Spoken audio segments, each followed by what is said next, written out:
jump, going to do public comments for Wixom Lake. Sure, well, thank you. My name is Don Zackett. I'm a member of the Wixom Lake Association. That's the group that does not do weed control. We do the rest of it. And we represent both sides of the lake, the Tobacco Township side, Billings and Hay. I'd like to give you a brief synopsis on an emergency alert capability which is available to the county. It is administered by FEMA, and it is called Wireless Emergency Alert. It could also be called Cell Phone Emergency Alert. It's very similar to what you have seen on TV and radio for emergency alerts. It is currently up and active at a couple of the levels. So for instance, the state police can issue Amber Alerts, which you may have seen on a cell phone occasionally. The National Weather Service is also active in this wireless emergency alert system. They can issue tornado or severe weather alerts, and you may have seen some of those. There is a capability for a presidential alert, which we hope we never see, but it would be a national security issue. Also available within the system is a capability for local emergency managers to issue local emergency alerts, and those would be for situations which represent imminent threat of severe property damage or potential loss of life. The system is new, and the counties are gradually getting involved. They need to, the county emergency manager needs to apply to participate, and essentially they need to create an account with a login and receive some training on this system. The county enrollment is absolutely free of charge to the county. It is free of charge to the recipients of any text messages, and the software training and installation is free to the county. So I'm told that all counties have this software available to them as part of the standard emergency management computer systems. So what would happen if the local emergency manager issued an alert? This would come across as a 90-character text message. It is broadcast from all of the cell towers to any cell phone which is turned on and seeing bars, if you will, from any tower.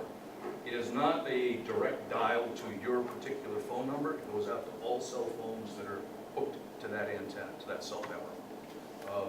The general public does not need to enroll, and all cell phones that are 2 to 3 years old have the feature built in to receive these alerts and to process them correctly.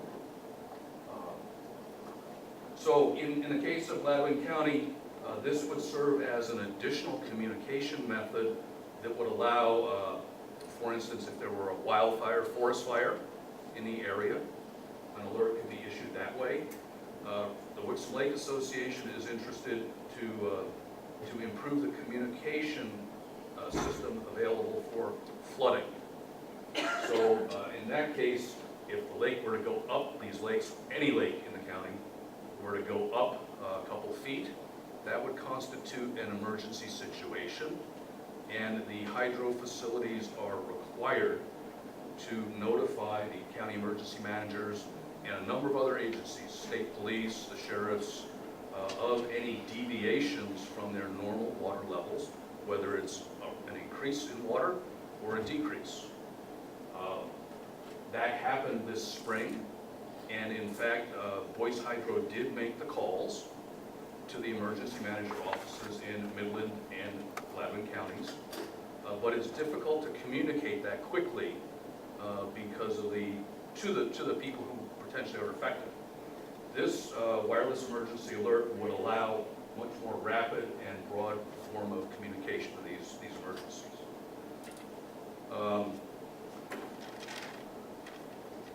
So, for instance, had that flood, we had a flood in April, had that happened during May or June when the boats were in on the water, it would have been likely that many boats would have floated off the docks, the lifts, because the water came up 1.5 feet, and float down the river and clog up the dam. So this could lead to even more severe consequences. We have been in contact and communication with the Gladwin emergency manager since December, and there's been a fair amount of turnover in that position. We understand this. But the current emergency manager is aware of this program and has been provided information on how to enroll. The enrollment in Michigan is handled through the Michigan State Police in Lansing, and this is, you have to fill out a few forms.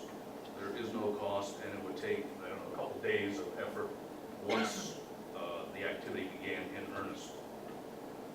So we've also made this information available to the townships, Tobacco Township and Billings Township, at their local meetings, and they strongly support implementation of the wireless emergency alert capability within Gladwin County. So I'm here to encourage the commissioners to elevate the priority for concluding this enrollment process. And I point out the fact that floods are recognized as the single most likely form of emergencies in Gladwin and Midland County, and that flood seasons occur during the fall and the spring. So we made it through the spring flood, but now we're coming into the fall season. So I would encourage you to speak with the emergency manager and see what can be done to get the system in place, get the enrollment and the training before middle of September, if at all possible. Questions on this? I have a question, sir. Yes. Can, as a county or as an individual cell phone user, can we pick and choose the kind of alerts we want to get? Yes, to a certain extent, yes. So there are the 4 levels, right? We've got the presidential alert, Amber Alert through the state police for missing children, National Weather Service, and then the local emergencies. It is possible on most cell phones to screen, to turn off the local, the National Weather Service, and state Amber Alerts. You cannot turn off a presidential alert, but and many phones come enabled to receive them all. I'm told that some iPhones do not receive anything but presidentials, and you need to select to turn it on. Okay, so you don't have to receive the presidential one? You have to receive the presidential one. You have a choice on whether or not you receive the other 3 as a group. You do not have to have a text package on your phone, and it does not cost anyone anything. You're already paying for this through FEMA. So it doesn't cost the individual anything to receive a text. How did you spell your last name? Zakett, Z-A-K-E-T-T.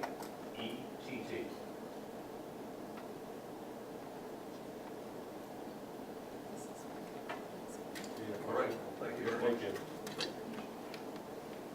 Moving right along, the representatives from MAG.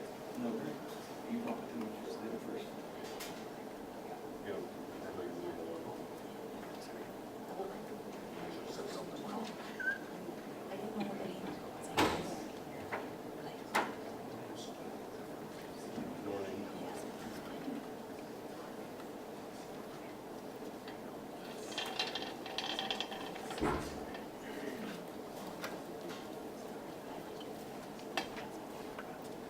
Morning. Good morning. Morning. My name is Steve Curry. I'm the Deputy Director of Michigan Association of Counties. This is Dina Bosworth. She's Director of Governmental Affairs for the association. Chairman Walters saw one of our colleagues recently at a CSG meeting and said, hey, you guys should come up and talk a little bit about what MAC's doing. So that's what we're here to do. It's been a fairly busy spring legislatively, so I'm going to let Dina talk about some of the legislative issues we've worked on this spring, and then kind of talk about what's going to happen this fall and and I'll finish up with talking about some of the other opportunities there are at the association through some of our service corporation programs, and talk a little bit about the workers' comp fund. So I'll turn it over to Dina right now. Steve told me that there's a few new commissioners who are not really necessarily familiar with us or what we do. So as part of the legislative team, there are 3 of us who advocate on behalf of counties in Michigan. Myself, Director of Legislative Affairs, I work on tax issues, environmental issues, economic development, some general government issues, labor, and those types of things that have an impact on county government. Steve works on transportation issues for us, and then Dana Gill in our office works on courts and public safety issues, and then health and human services issues for us. And so we kind of split up that way, but there are literally thousands of bills that are introduced from any given legislative session that we try to take a look at and figure out if there's any impact on counties, and then what we can do to make sure that, it has a positive effect, or mitigate any potential negative effect from that legislation. So we're really very, very busy.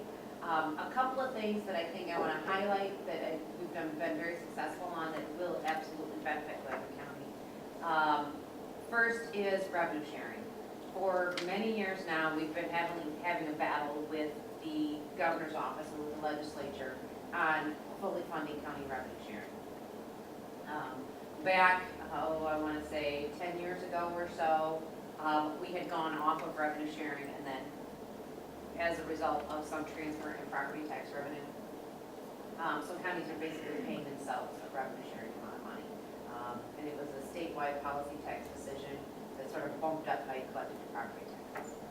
So once you exhausted that reserve count, each county is, individual counties are coming back into the revenue sharing pot, okay, the state revenue sharing formula. Well, it was only in the first year that Governor Granholm actually fully funded it. And so we've been struggling every year at 20%, 25% below what they were supposed to be giving us in our revenue sharing funds, according to what's in statute, according to what their promise was. And so we've had this battle for many, many years, and finally last year, I got in with the governor, and I took John Campbell from Allegheny County with me.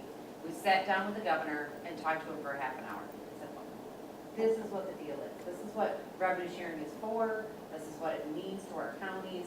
It really should be fully funded. It doesn't make any sense that it's not. And so that following budget cycle, he came out with a recommendation for 100% full funding for county revenue sharing, which is the first time in more than a decade that we're actually getting fully funded for what we're supposed to be getting for our revenue sharing dollars.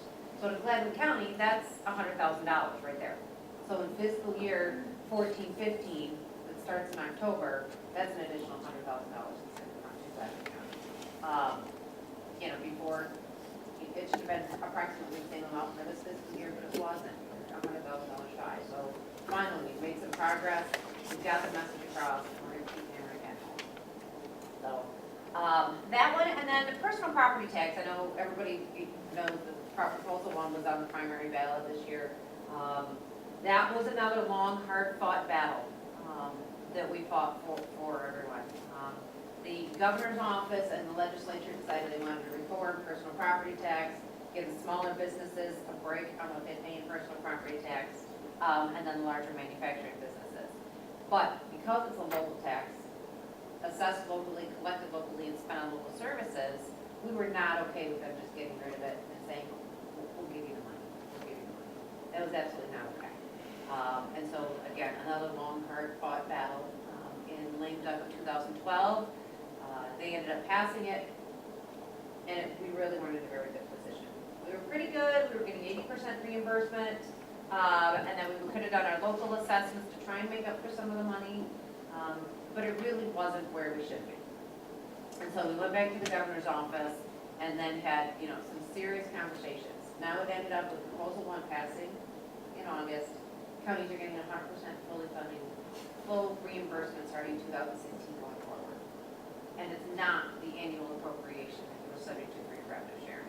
So again, more secure dollars coming back to you for that statewide tax policy change. And then a couple other things that I know affect you that we're going to work on and address in the fall.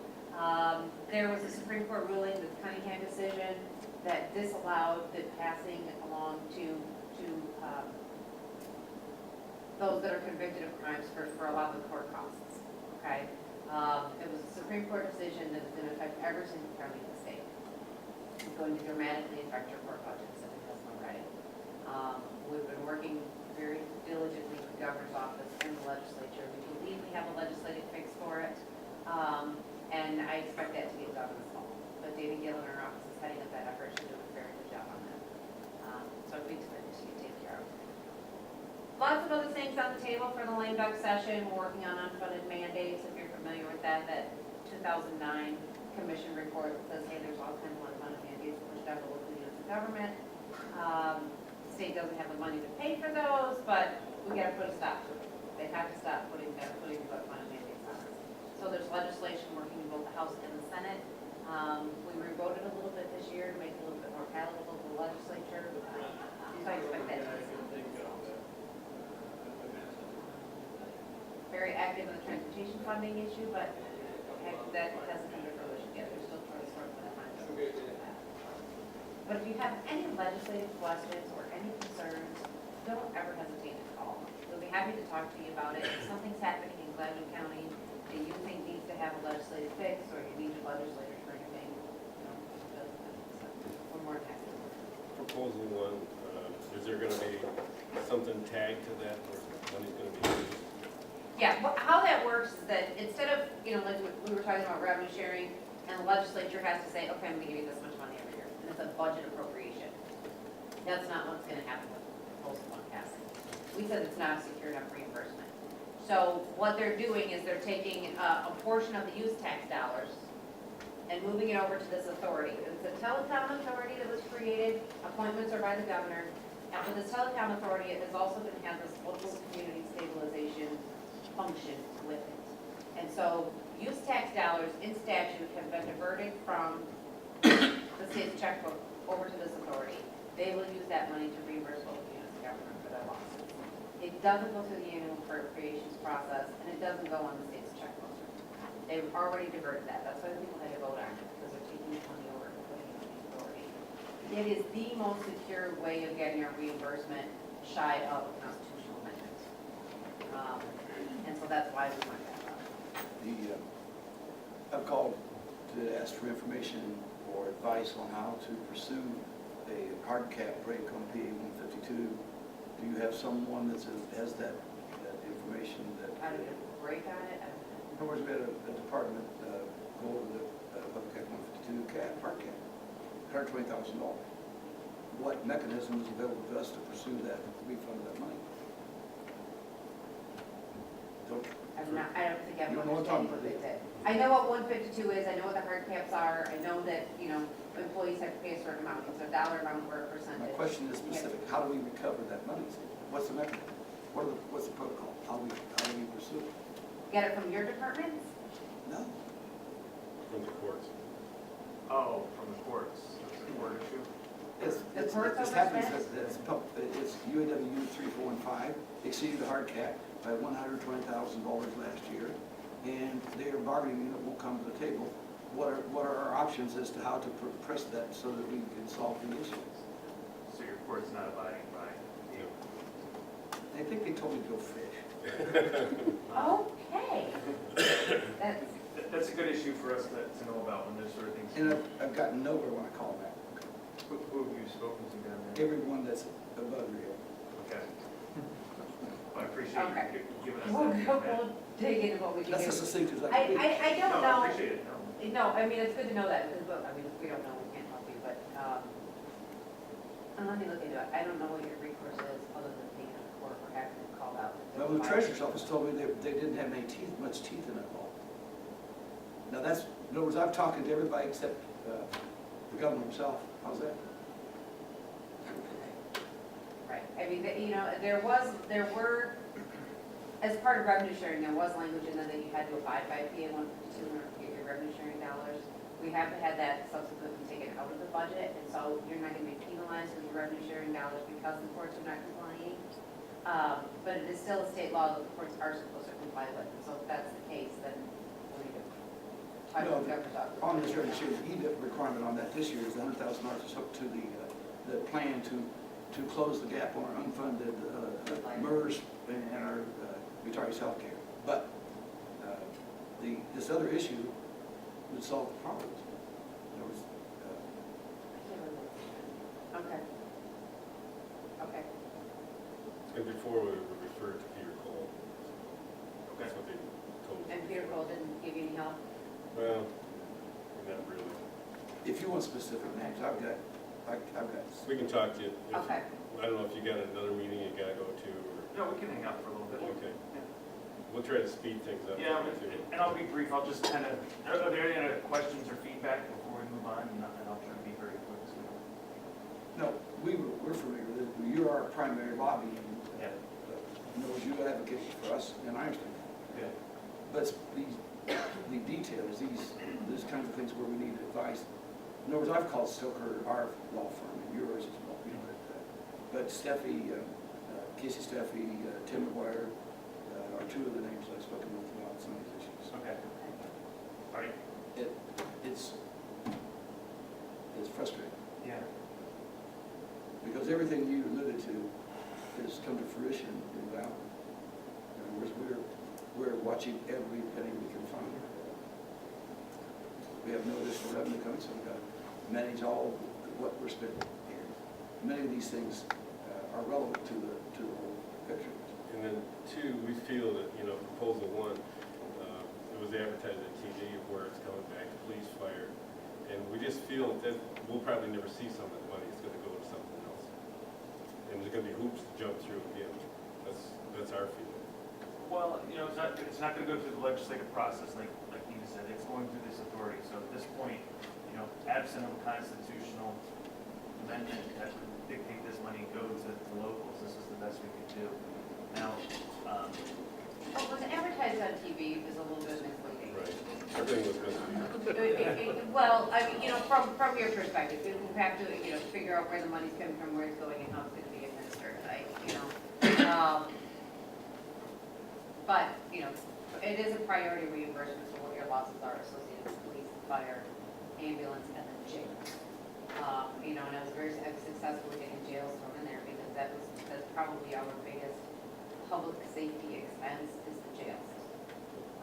And so that is a priority reimbursement for them, so that's why they were able to sort of sell it that way. That's, 20% of the 100% of the reimbursement, so.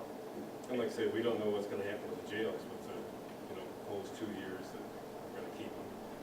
We haven't heard too much where the money, if there's money coming back, are we gonna be reimbursed for each prisoner? Or what's gonna happen there too? We'll Yes. be trying to keep up to date with it. Those are questions that, obviously we're right in the middle of that, trying to make sure that doesn't happen. That we don't get forced to have it for 2 years. Has there been any involvement, for example, our cost of medical care for our nursing and our doctors, why isn't that eligible for Medicaid reimbursement? we just had a meeting on that on Friday last week with, we're going to be trying to put out some information. We're looking at a couple different things there. How we can make it so that either they're Medicaid eligible, so it's kind of a federal issue at that point. We're looking to put together an inmate program where we kind of put together a PPO for inmates.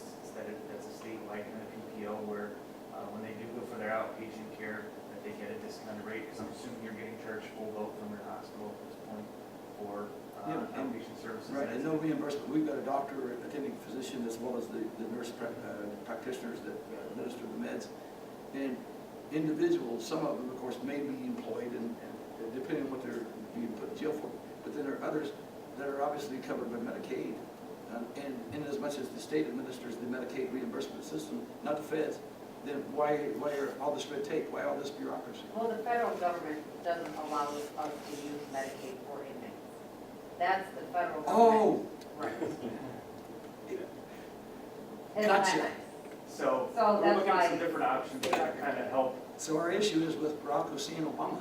I think what we'll do is we'll just keep better touch with you. Yeah, and that's what I was going to mention, staff doesn't make policy, committees make policy, board makes policy. Get on our committees, we've got 5 committees. I mean, if you can come down, that's great. We also do video conferencing for the committee meetings as well. We've got judiciary, we've got taxation, we've got transportation, what am I missing? And Health and Human Services, those are the primary committees. So we'd love to have you participate. We're gonna be having our annual conference this fall up on Mackinac Island. Love to have you up there, even if it's for a day. We're gonna have some great topics. You can interact with other commissioners that can have the same issues. You know, you guys already participate in our workers' comp fund. It's a very stable fund. It's a growing fund. We've met with other representatives of other funds, and we're doing huge things with loss prevention, so make sure you're taking advantage of that. We've got online loss prevention. Will come out and visit. We also just instituted a grant program, so if your sheriff department needs a bulletproof vest or something like that, we can get a grant through our workers' comp fund. We need that right now. So there's a lot of great things with our workers' comp fund. And then there's other great service corporation programs that the county of your site should really be taking advantage of, you know, offering life and disability insurance. We can get you a 10% savings right off the flat off the top on that. So just some cost saving programs that there's a little video in that USB I gave you. You can see that there's testimonials in there. But yeah, let's keep the avenues of communication open. I think that's probably the most important thing. And I'll leave my card up to you guys to make some of your cards. We'll get some of our cards. So if you ever have any issues, and we'll address some of the concerns that you brought up, reaching out to us. Well, you know, these are, I appreciate the macro-micro attitude. I mean, I understand that you've got to sell our case and what's in the best interest of the 83 counties to the Senate and the House, but these other things are so rudimentary. And we're trying to solve issues that there are very few options for us to employ. And I can't overstate the importance of even $5,000, $2,000. You know, the money is the issue. Yeah, well, and that's statewide, and that's why we're so excited about the revenue sharing. You saw that come back. I mean, that's $100,000 coming back to you In other words, guys. statistically, we do not want to become the first county to be put under an EM in the state, okay? But that's, we're skating on it right Right. The problem is, that used to be $1 million, and we've lost that over the years. And everything just keeps coming back to the counties, you know, where we don't, you know, states being relieved, and the burden being put back on the counties. And I'm sure that every county is familiar with that. And it's just putting us in the hole. Right. Now, we understand, and that's why we're there, is to try to make sure that you guys are well represented, and we're doing our best to make sure that you guys are. I really would encourage you to get involved, if you can. now. And Sandy's become- our MAC rep. Okay. But to call your legislators, you know, we send out, you know, usually every week there's a legislative update, it kind Is of tells everyone you what's getting going that on. weekly legislative update? Okay. You know, Sometimes you get the special alerts. Those are very helpful too, when we're working on those You issues. know, just to talk to your reps and your senators and say, hey, this is the impact I've got on township. We really need your say. You know, that kind of information, relaying that kind of information to representatives, really is helpful for us too. Okay, change the subject back to Cunningham versus people on the court cost. Our budget this year, $260,000 for the district court, $57,000 for the circuit, $13,000 for the probate court. And in as much as right now it was capped on June 18th, we've lost that gap of revenue. If everything else was out, we're looking at $165,000 of lost revenue in that particular budget from that issue. And you are saying that they have got something put together.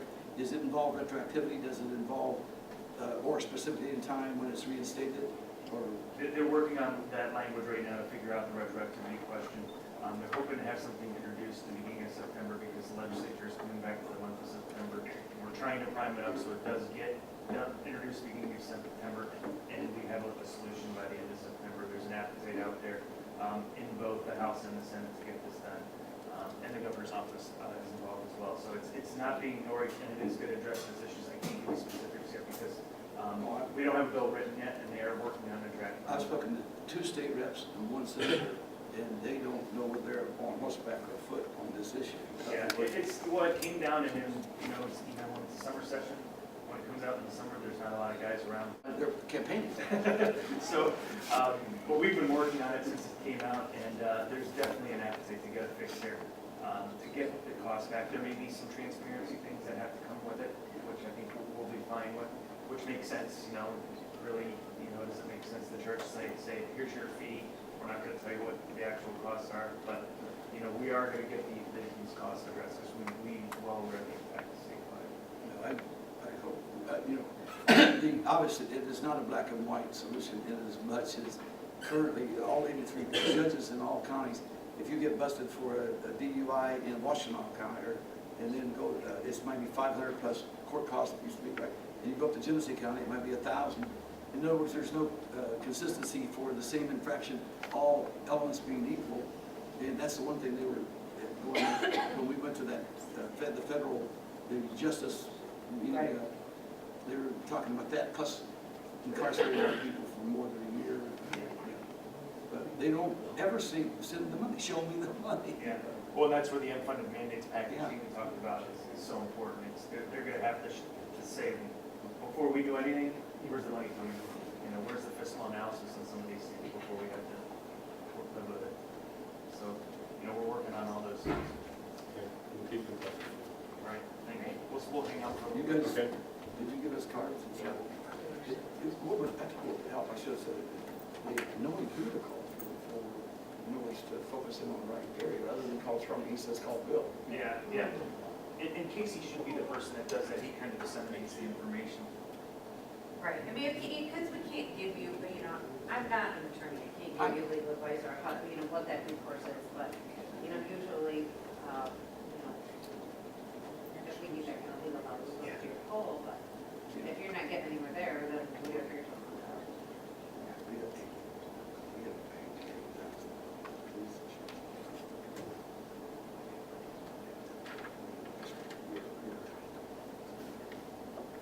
We're still paying. Moving right along, Mr. Govitz and Mr. Balzer, Economic Development. Good morning. My name is Scott Govitz, and I'm the Executive Director of Workforce and Economic Development at Michigan Community College. And Bob and I, Bob is the Director of our Economic Development Corporation, and position is a combination position with Michigan Works. A one-of-a-kind position that we were able to help formulate in the state of Michigan is something that's being looked at, in fact, as a best practice opportunity for others to look at, and it's actually the model has actually already been emulated in other communities in the state. But we wanted to just come here today to talk to you commissioners about the Economic Development Corporation, sort of a few of the projects that we have been working on. And in all honesty, primarily Bob has been working on and doing a great job for us. We're very fortunate to have Bob as a part of our team, and he'll talk to you for a few moments, if you will indulge, about some of the projects, and then if you don't mind, I'd like to come back and tell you a couple of other things that are sort of wrapped in through the college and other community endeavors that are underway. So economic development is often looked at and measured by the amount of business attraction that we do in a community. And that is one of our goals. We want to attract businesses to Gladwin County. But in our situation and in this time more so, we're here to service our existing businesses and consult with potential entrepreneurs. So that's what we do a lot of. But economic development, in addition to that, takes on a few other aspects. Community development is also very important when it comes to economic development. Education is very important when it comes to economic development. Workforce development is critical when it comes to the development and expansion of our businesses. And also government involvement. So those things all encompass economic development. And I want to pick a couple of projects that we're working on in a couple of those cases and just explain where we're at with those. First of all, in economic development, one of our biggest projects right now is the Connect Gladwin County broadband push that we're doing through the EDC and through the help of Michigan Works. When I started the job in November of 2012, going to regional meetings, a lot of what I heard was the connectivity in Gladwin County, broadband-wise, is very, very low. In fact, we were the least connected county in all surrounding 8 counties. And that's critical for us because our broadband connectivity allows our kids to be educated, it allows our business owners to do business, and it allows all of us to get on and educate and research. So when it comes to kids and education, we need a better broadband capability. when it comes to the businesses in our county, which we have about 1,600 businesses in Gladwin County. 600 of them roughly are home-based or small businesses. They are the people in their homes relying on internet to do their business. So it's critical that we have a better broadband for these businesses. When it comes to others outside of Gladwin County, I looked at what we call the vacancy report of our homes. In 2012, about 40% of our homes were considered vacant homes. That means they could be truly vacant or abandoned, but more so it means that most of those homes were being occupied part-time by visitors coming from out of town to our county. That's a lot, 40%. And so it's critical that we have the broadband capabilities for those people to come up and telework. They need to have the ability to work in Gladwin County and still live down in the metropolitan areas. And just a good example of that, 2 weeks in July, I was approached by a gentleman who lives over by Wiggins Lake, and he does not have the broadband capability to do his work. He does computer programming and training. So we allowed him to come into Michigan Works and set up an office where he had broadband capability to work while he was on vacation 2 different weeks in July. We need that capability in the home so that we can get a lot of people in our community vacationing, working, and experiencing what we have so that they're going to move here permanently. So the broadband survey, the broadband push is a critical project that we're working on. We had 100%, yes, Kelly? I'm sorry, Bob. That's all right. Can you please, just for a minute, what is broadband versus, you know, Broadband is any type of internet connection, whether it would be fiber connection, satellite connection, radio connection, through your cell phone. It's any type of internet connectivity. okay, so all these towers that we got are part of that? A lot of the towers are part of that, but a lot of towers also are cell phone based. So in some cases, they're not helping our internet capabilities.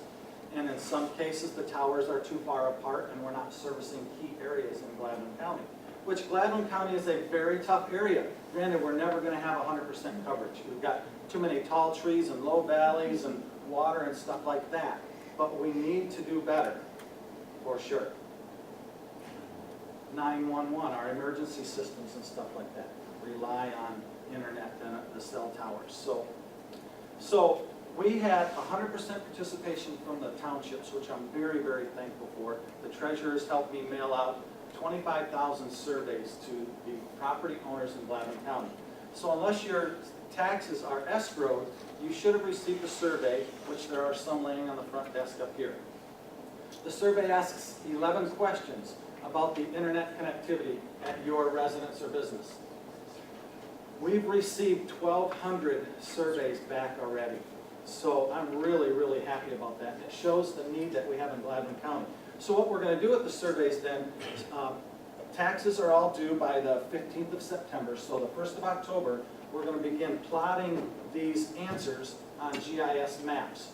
So we can show in every location where the surveys came from, what their answers were, and then we can take these responses to internet service providers and say, here's a map of Gladwin County, here are the critical needs, who and how can you fill them?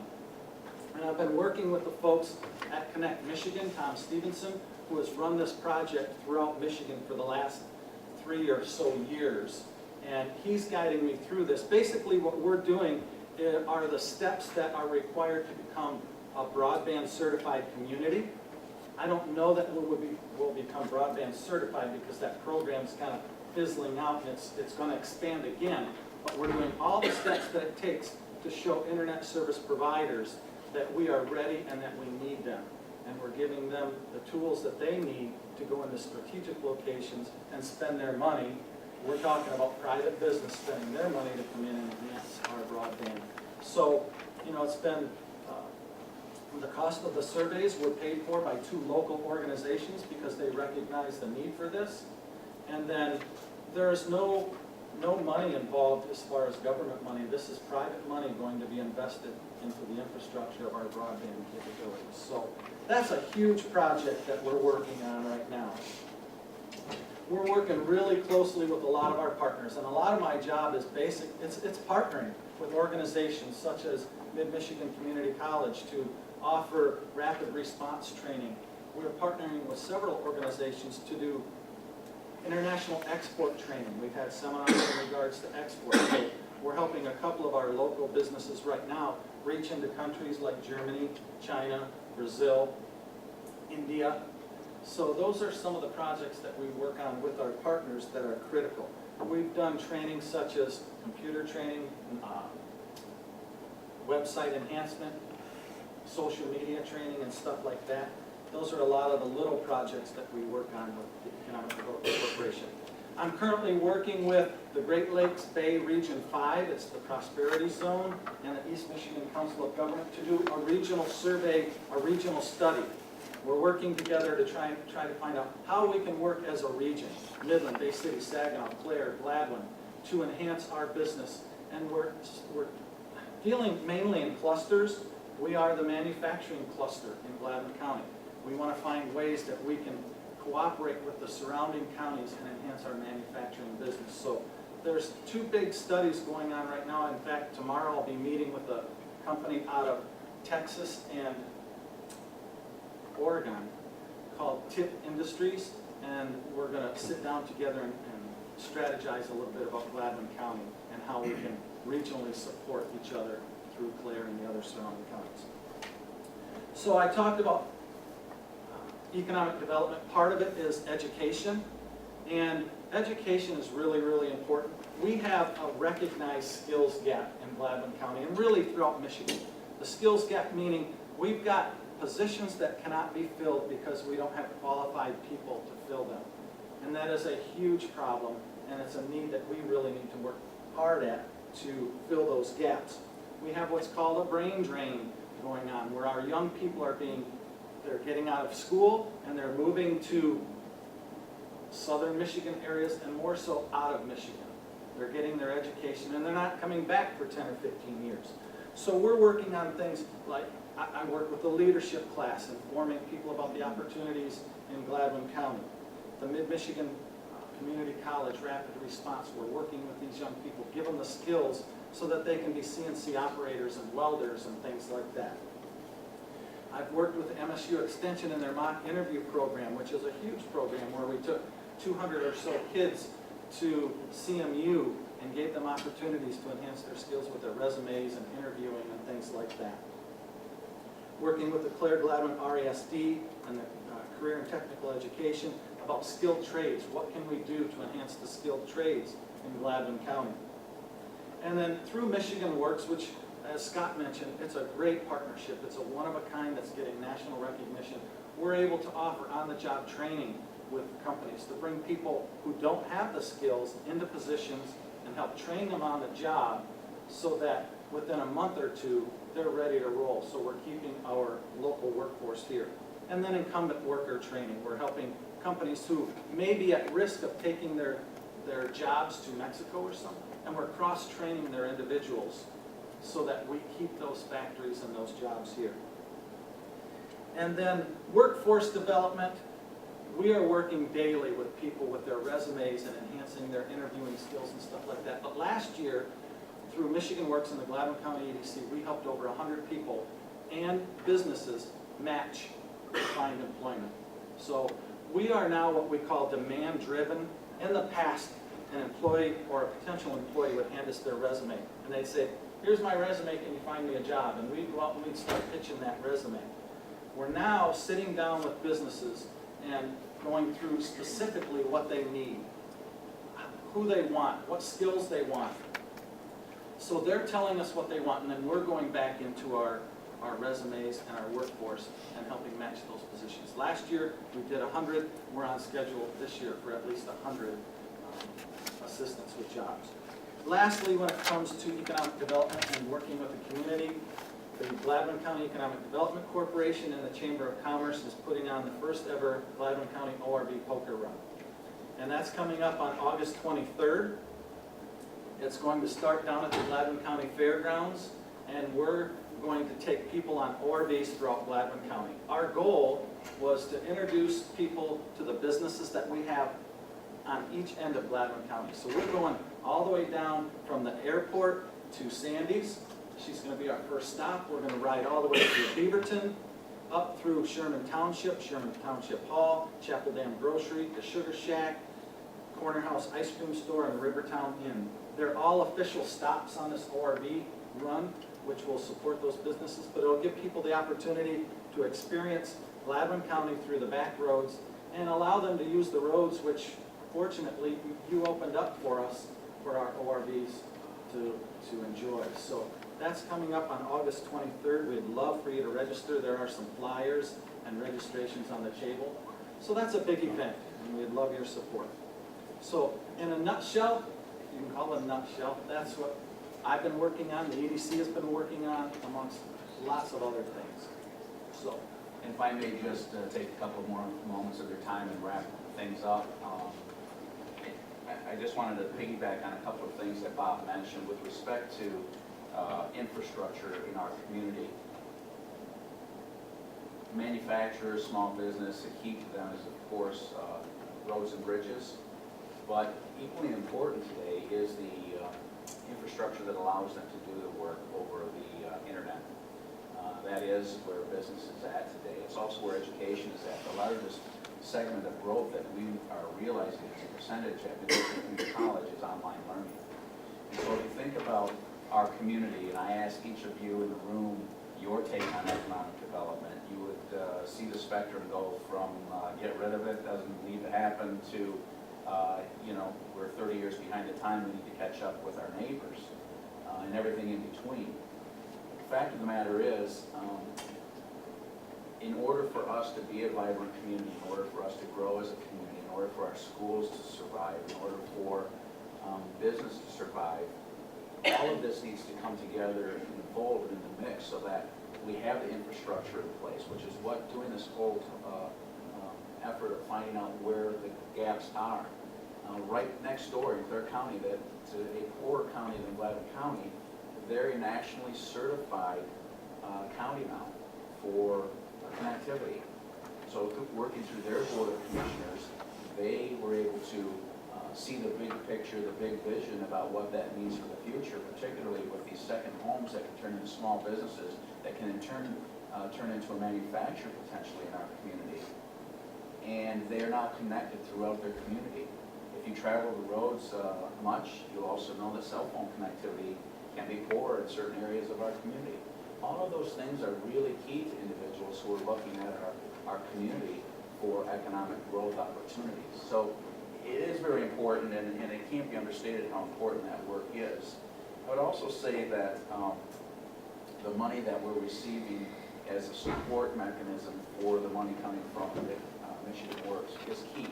It is probably a 4-to-1 that we're getting in return on that investment, that long term, you can put your finger on some of the investment return, and some you can't. How do you put the return on investment monetarily for an individual student who's able in Billings Township, as an example, to be able to take a college class online, and to be able to reach out of poverty and make it into the world of work? There are economic realities to that, but it's difficult for us to come to you or anyone in the audience and say, here's the exact dollar figure that goes with that. But you can envision what that can mean long-term to our community that has such a high poverty rate. That's just one example. And then finally, from Mid-Michigan Community College standpoint, we have the president on board, President Dr. Christine Hammond is on board. She started last Monday, has a full week under her belt, and I'm sure we'll be here to visit, to say hello to you as a group. And we just wanted you to know that we're busy through a group of community volunteers who care about our community. Bob and I are Gladwin County residents for life. We love this place. We're working hard to make it better. Our glass is always half full, and we're trying to fill it to the top. So we thank you for your support, and we'd be happy to answer questions that you may have. Kelly?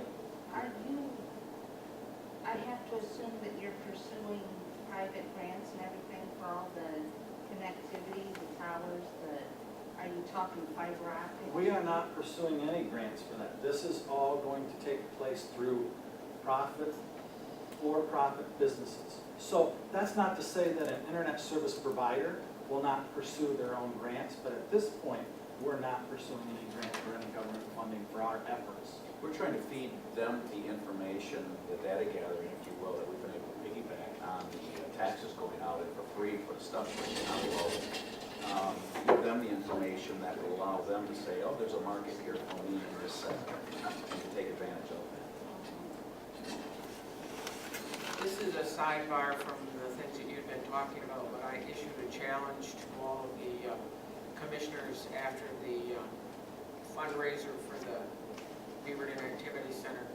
And if you have more of that information, we would appreciate it and like to be able to have it available for everybody that's here. That's a different project for you, but I think that also ties in with the betterment and development and making a community a much better place to be. Thank you. Commissioner Smith is referencing is the Beaverton Activity Center project, which is a grassroots effort by community members to turn a two-story underutilized school building into an activity center for the entire county to utilize. And I would be happy to come back and actually talk about that very topic. But as you think globally, as you think big picture about our community and what might help our community to grow or be more vibrant and offer opportunity to young and old alike, this is one of those big picture items. And there are several more that we can point to that are in our community as those kinds of efforts. And we just have to think outside of our own little world that we all individually live in and what we value so much, and think more globally about what can be more attractive to the outside community or to our own community to keep us here and grow and give our young people and those who have retired alike opportunity. So thanks for the chance. Thanks for your support, and I do. Thank you. Moving right along, we do the finance reports. Okay, there's a couple items that aren't on your outline there. On the animal protection thing, giving you those numbers, Sharon Thurston, as you know, has been primarily raising the funds by using the placemats that she takes out to the different restaurants. And that total now, in addition to the $7,500 that was donated early on, the placemats brought in $628. Then the petals and palms from runners where they did in jointly with West Branch, that raised $2,900. So year to date, as of July 30, $11,036 that has been raised by the public in support of the animal protection. It's moving the right way, and it's all, you know, that kind of thing is really, really positive, because those folks are just voluntarily helping out, and it's working, so, and it's picking up momentum. Any questions about that part of it? Okay. And Under Sheriff Ray Hartwell, they had a full-time corrections officer created. It's not nice wasting on your thing, just happened. Then they need the approval to rehire because the part-time job is great. Ray, you want to explain?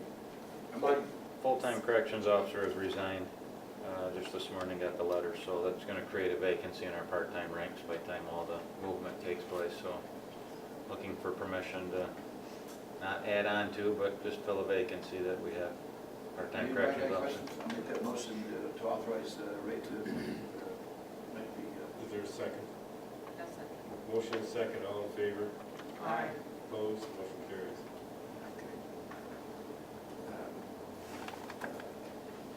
Laura needs to authorize the maintenance agreement for the sealer. That's $145. It's covered under 101-215-933 line item. I'll make the motion to authorize the contract. Support. Motion is support, all in favor? Aye. Opposed, motion carries. Matt McGordy needs to send his new correction officers, one that we hired just recently, to a training program, and that's $1,250, and that's reimbursed by the MMR, MA by 50%. It's in the budget, and there will be additional costs for mileage and meals if used. So I'll make the motion to authorize that. Support. Motion and support, all in favor? Aye. Opposed? Motion carries. Okay, this one, we're going to have to make sure that there's no problems and everybody understands what's going on. The, recall the conversation with Tom Kuhn and Sherry Spielman and Terry and myself. Michigan State Extension agreed to fund their office until the end of this calendar. But in the interim, we had an employee that was on our payroll, and in as much as we didn't have the budget items, so we had to send the layoff letter. In the meantime, the MSU Extension transferred the funds to Christie, but the layoff letter took effect last Monday at midnight, so she's been off work. So, and here's the total that was for wages and friends was transferred. First, we had to rescind. So I will make the motion that we rescind the layoff of Debbie Mason. I'll support. Motion and support, all in favor? Aye. Opposed? Motion carries.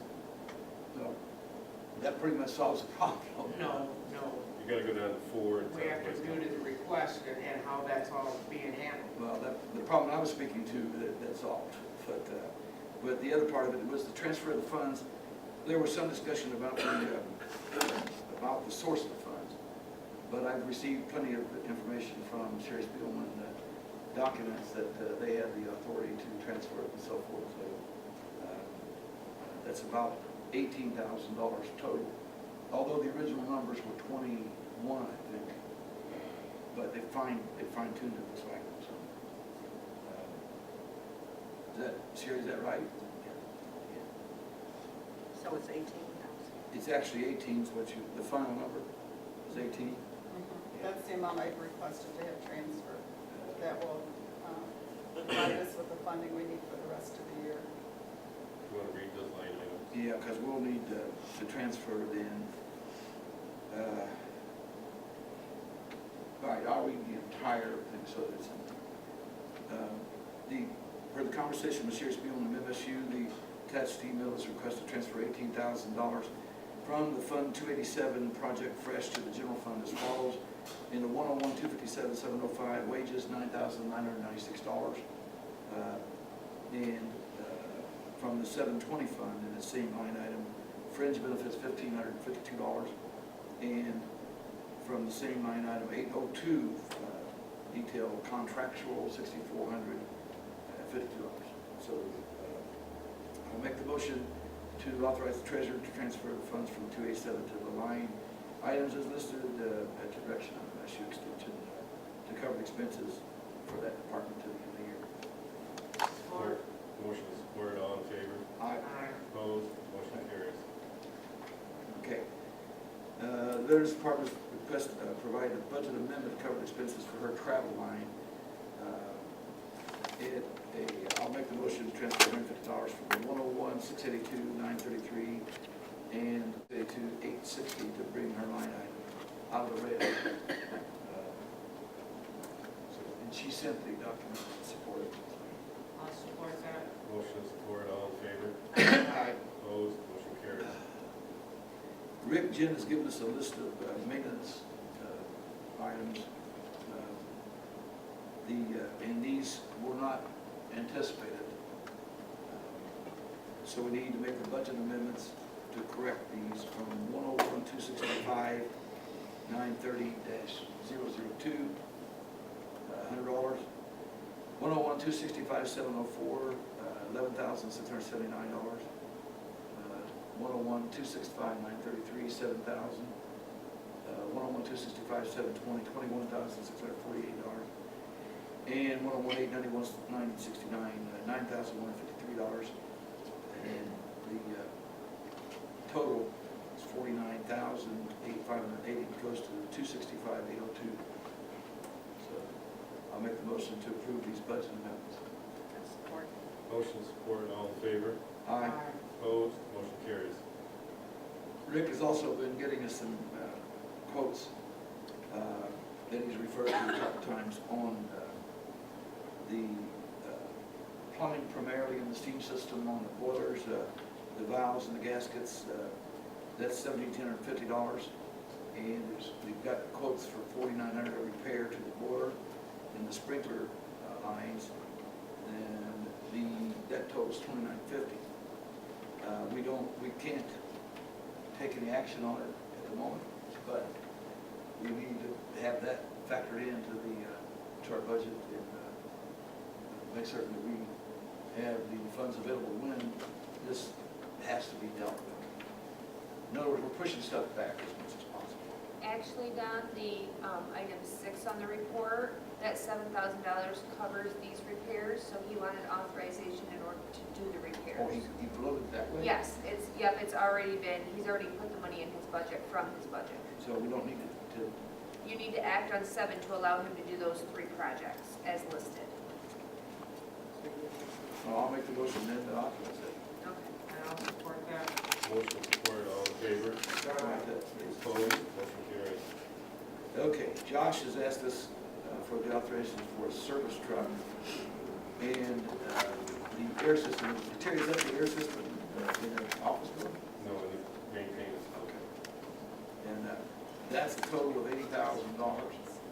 And we're paid with federal and state money. That's obviously the MDOT funding. And he'll need a resolution. We're going to have to adopt a resolution apparently for that one. But all I've got is what Josh gave me, one document. I will make the motion that we adopt this resolution. Do you need a specific number? Okay. I signed that. I'll support. That's good, my roll call.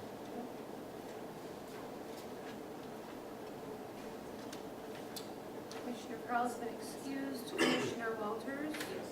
Commissioner Altman? Yes. Commissioner Smith? Yes. Commissioner Burgle? Yes. Okay. In the one that you added on are the 911 training for Jason Windley. That's 600. It's a 40-hour class for a new dispatcher school, and it's $699. And I'll make the motion to authorize that training. Support. Motion support, all in favor? Aye. Opposed? Motion carries. Guys, I want to apologize to you. David was in the hospital all day yesterday at 4 a.m. this morning, so I'm on short sleep. I only got about 3.5 hours sleep, so I'm not on my game at the moment. But another 2 or 3 cups of coffee and I might get both eyes open. And no mas. Yep, number 9, training. I always want to just, You just did that. Okay. Terry, I'm the one that had it. Okay. Move along with Commissioner reports, Commissioner Smith. Okay. I attended a DAB committee meeting on the 23rd, and that we met with Dan Rarig from MOS clarifying copy issues. One of the things is that he will buy back, MOS will buy back equipment at the end of the contract, and machines that are under contract will be set up to automatically order needed supplies, and that, to my knowledge, has been done. And he also said he'd stop by the courthouse at least once each month to check how everything's going. At that meeting on the 23rd, we reopened the discussion on the AT&T ongoing issues, and Laura and Doug Jacobson will be closely examining that. I attended the Buckeye Township meeting at the end of July. I attended the roundtable discussion with Clare and Ogama counties on July 31st. This is a very informative roundtable discussion, and our next one will be September 25th. I was present at the courthouse for the voting results on August 5th. Had an interesting evening, and thanks to Christy for opening her office for snacks, etc. I attended the Finance Committee of the Whole on August 8th, and we had a data meeting again yesterday, and the following items were discussed. Mike Brubaker reported on the need for replacing the UPS system for 911, and he will be giving reports to finance on what the cost will be. He reported that the standalone computer for 911 needs to be replaced as well. The IT person who does the maintenance for 911 will be testing to see if the existing machine is the problem, and reports will be given to finance on the costs for that.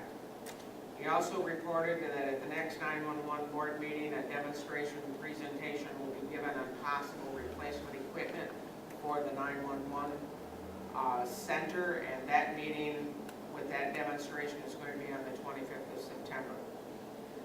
Gina Conrad brought a proposal to respond to a request for GIS usage by Beaverton schools. The proposal was thoroughly discussed, the costs are included, and we are going to need to vote on that proposal today. If you look in your packet, you will see where that came through the, okay, let me see. I do have it. There's she had drawn up a data usage agreement with the schools for both Beaverton and Gladwin, and the reducing the fee, we would be charging the school $5,000. Savings is over 64% from what it would be for a non-governmental type institution, okay, to make it. And it will give them the address points, the parcels, the road center lines, and the school district boundaries, and reducing the first annual update to $1,500 for the 4 originals, okay? And it goes on that it can't be sold, you know, it's only used for that. The big thing for this is because the bus routing company wants to be able to use this GIS to better lay out the bus routes and be able to save money as far as the cost of fuel, time, etc. And that's why the letter and the request came in as to what they want to use. So this was thoroughly discussed yesterday. We even had input from people that weren't necessarily on the committee, but were there. And so I will make the motion that we approve the GIS data usage agreement with schools for Beaverton and Gladwin. Support. Motion and support, all in favor? Aye. Opposed, motion carries. Okay,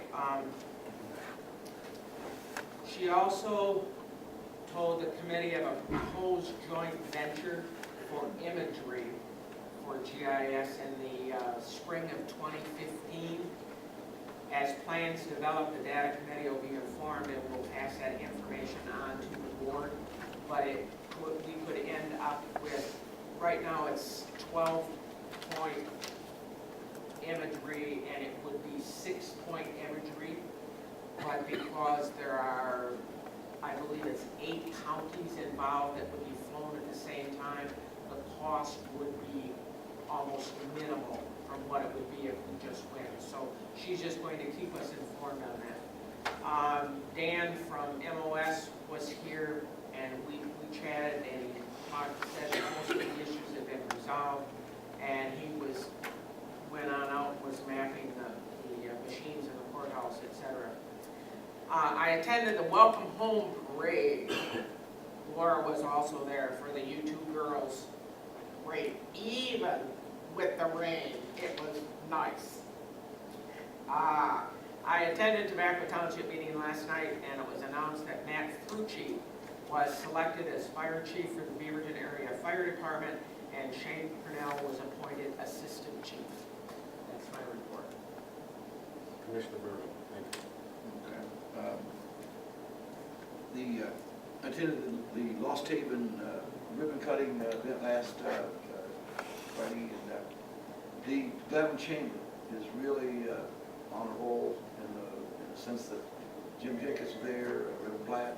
It was well attended by the chamber folks, but they really gotten back into the support.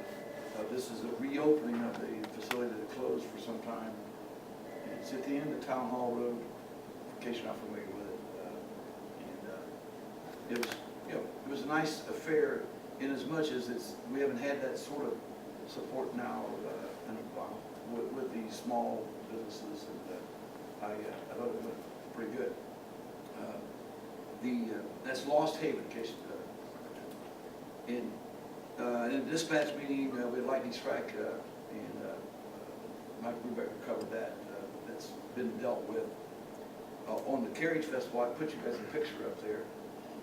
I haven't walked that fast or that brisk and that long since I was in boot camp in the Navy. And following horses in a parade is not much fun. It's too fast. But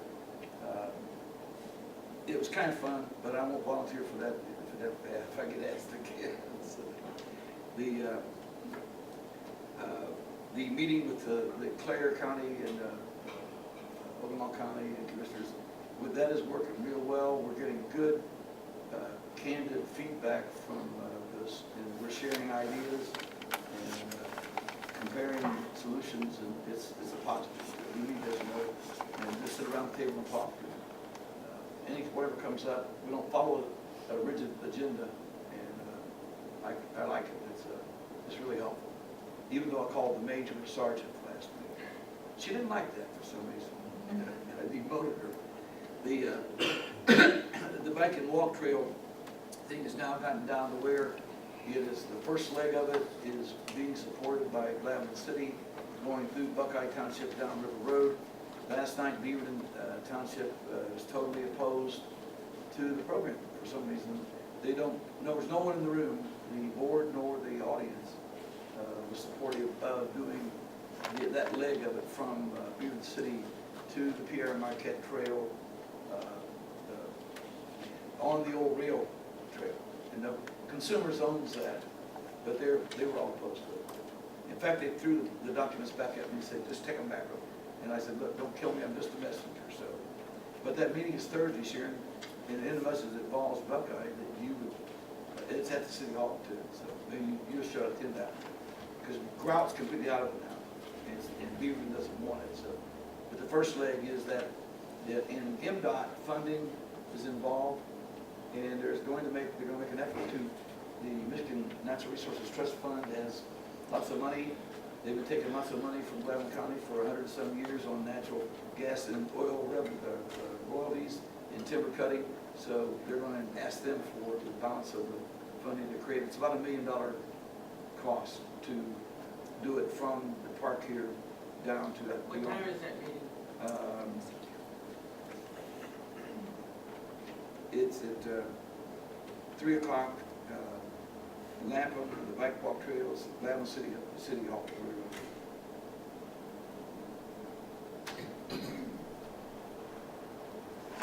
And at the end, of course, the Black Township meeting, things are going reasonably well there, and the Central Michigan Health Department meeting, and everything's going there too.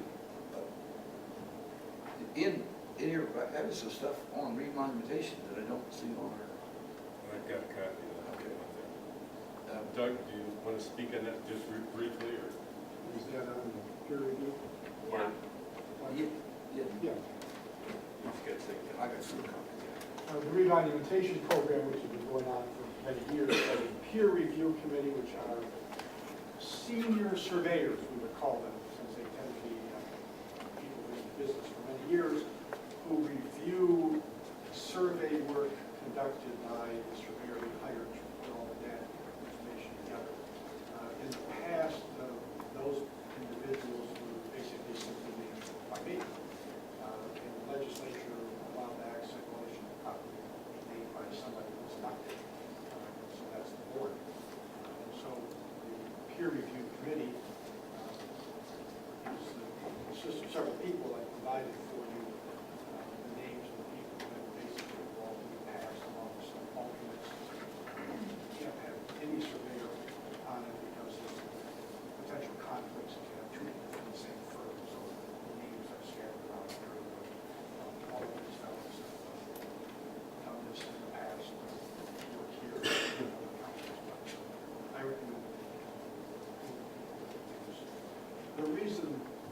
back for your appointment is their finding for a coroner basically is giving weight in a court proceeding. So that you approving those two people basically substantiates that they have official statement. Everyone goes to a meeting, have them in my office about twice a year, and learn more about what was done by Surveyor Bill in 1890 that you'd ever want to know. But these people know the history, and it's actually sometimes interesting in a perverse sort of way. Thanks, Doug. I've got one that I think we need to address. We need to entertain that motion. I would make a motion that we. Motion is supported, all in favor? Aye. Aye. Opposed, motion carries. You were looking at the, this is, I didn't have it in my notes, I should have apologized. The thin cutting or select cutting on our red pines out there. I'd like to move on that and publish it and ask for quotes and so forth in the normal procedure. Doug has suggested we advertise it for bids, and I didn't ask you, Doug, about the language, but we ought to move on We'll that. put something together. Don and I talked, and we tried to find a forester to come in and give us a plan, but the people we contacted basically said, too busy, can't do it. In the meantime, though, I have some tentative or estimates. It is in our best interest to move on it from two standpoints. One, the revenue that we could utilize, and the other one is that stand of red pine need to be select cut, thin cut it, so that the remaining trees grow faster and bigger and more valuable. So, but we need to actually publish it accordingly. And we're also looking at putting that up for sale later on. Nor sell the entire acreage. We're looking at doing thin cut as opposed to clear cut. Yeah, no clear, I'm not a clear cut person personally. I appreciate that's where the loggers love to clear cut, and then 40 years from now, there'll be a woods there again. But I don't think I'll make it to see it happen again. So I just. And on the sale, I'm not saying we can't, but it's probably worth now maybe finding the original deeds to the property and figure out whether or not there's something in the deeds that makes it difficult for us to sell. And we need the description, really. Yeah. Well, the description's not that hard. Okay. Yeah. But I'm not sure how the county ended up owning that piece to know whether or not we So, were going to sell. do I need to just go ahead and put that in the formal motion, right? That we move forward on advertising for Advertising for a select cut. select cut. Is there support? I'll support that. Motion is supported, all in favor? Aye. Aye. Opposed, motion carries. How much property is that? It's 40 acres 40 over the acres. Sage Township, It's Sheer Road. Terry and I are going out, and the first time we have time to take a look at it, actually walk with it. But I've got some photos that forestry guy gave me and some estimates. We could realize maybe $15,000 of revenue just by thin cuts. It's part of the 40 acres is underwater, so it's, the land is less, it has water flares on the backwaters.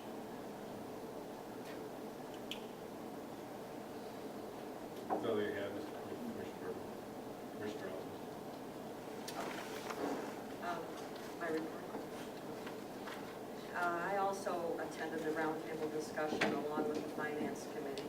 I had a couple of meetings that were canceled due to vacations. I guess the EDC canceled for lack of attendance, and Michigan Works canceled due to lack of attendance. But I did attend the Bentley Township meeting, and they reported that their family day turned out very well. And I attended the Billings Township meeting. Both of those were last night. And Billings has talked about, they feel they're having some ORV abuses, and they talked about that last night, and they just are considering closing their roads due to abuses by ORVs. They don't want to, they want to try to educate first, but thinking about closing the roads if it continues, which I think would be sad. Also, I would like to say that I fully support our Mr. Balzer and the EDC as a small business owner. I think they're doing a good job. excited about the ORV run. That's my report. Thank you. I have a nice note from the Jan Posey family thanking us for a generous gift that was used to support the church and hospice organizations, givers that gave her strength and support in her time of need. So, and it says to our friends, Gladwin County Commissioners, Terry, Don, Dennis, Sharon, and Sandy, the family of Jan Posey. Thank you. It's been kind of a busy, hectic time. Go back to 29th, Sheriff, myself, and Commissioner Bergen went to Bay City and went over the two-year program that trying to be dropped back onto the counties. There was good discussion, and we got to meet with one of our MAC reps down there, so that worked out great. And, there was a lot of support there. In the afternoon, I attended a mental health meeting in Midland. I got up about 9 o'clock at night, so it was a long, lengthy one. 31st, we had the Ogama and Clark County meeting. We get a lot of input and a lot of dialogue with them, so that's been good. I wish that we maybe could get an area of commissioners to come together to take and talk more often, to sit down. The third, myself and Sheriff went down to the Bentley parade and activities they had down there. We got to be the judges. We had a great time, and there was a lot of prizes and a lot of things going on. We got free ice cream, so that turned out good. The fourth, I met with the city administrator. We'll be talking to him later on. He was here the other day. The 9th, I took and attended the ceremonies at the airport. Jim Forgey received the Wrights Brothers Master Award for over 50 years of flying. He's got 60-some years that he's been in flying due to DNR. Different. I can remember when he was in law enforcement that he was our spotter for shiners and also for fighters. So quite great person.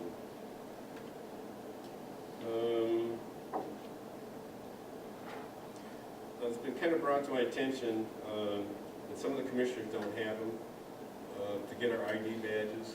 Go down and see the clerk, and I would like to see some of the employees, or maybe we'll talk about that later, start wearing your ID so we know who you are. Some people have been said, well, I don't know if it's an employee or not that works here, so we need to address that. Maybe we'll take an action later. Townships are coming up. I think we have that taken care of. Veterans we've lost in the last month. William James Blair, Korea vet, and he's from Hay Township. And also Kurt Kelhems, a World War II veteran from Bentley Township. And that's all I have. Any other commissioners have anything? Comments from public? Comments? Sheriff? Yeah, long-time members of Sacred Heart Church over here, Jim and Michelle Davis. Michelle was a Cassidy prior to being married to Jim. Everybody may or may not know Al Davis out of the Clare County area there. That would be a grandfather. And then he met the young Davis boy, Nathaniel. He's a bull rider, just a young boy. He's fighting for his life over there. He got stepped on by a bull, and it didn't look like he was going to make it. This happened on Saturday night. So in your thoughts and prayers, he's just probably a 17-year-old boy. He's still not out of the woods. So could keep him in mind, that would be great. They're all kinds of community members and that kind of stuff. They do a lot for our community. Good kid, too. Thanks, Sheriff. Yep. Also, next week, we want to start looking at, Commissioner Burgle and myself, will start working on the budget for 2015. And we hope to have some information brought to the full board the 21st. And also, we're going to meet with Joel Johnson to go over some issues, our state representative, issues that are coming up that we need to address. So we'll be doing that. And that's all I have. Are we missing anything? Madam Clerk? Receive and file, please. Motion to receive. Is there support? Motion support. All in favor? Opposed? Motion carries. Motion to adjourn. So moved. All in favor? Aye. Opposed? Motion carries. Thank you for coming.